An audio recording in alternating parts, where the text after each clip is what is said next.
TVC News, Yanagwa.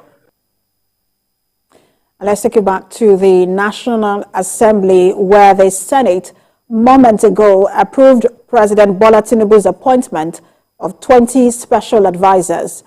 This came after the president's letter to the upper chamber requesting the approval was read by the president of the Senate, Ahmed Lawan, during plenary session.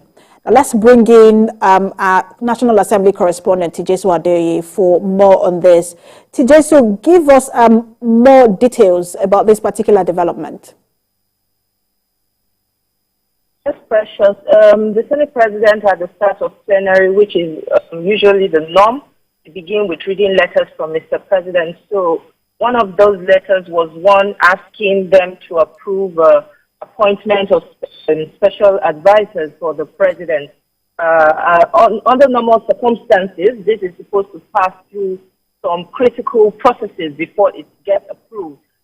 When it's read on the floor like that, it usually referred to the committee, where the committee considers these nominees before they are approved. But according to what the Senate President said, he said due to the urgency of the appointment, they have to approve it urgently.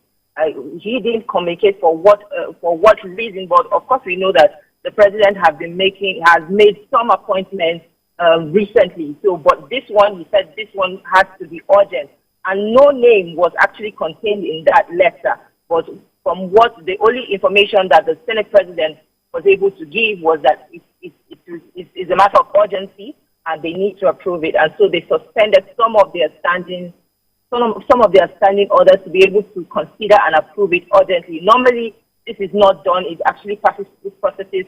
It might even take 2 to 3 weeks, but maybe due to the urgency, they suspended their standing rule, considered it, and approved the appointment. But there was no name contained in that letter as to who was approved. Who in particular is among those 20 appointees, but we just approved that request from Mr. President.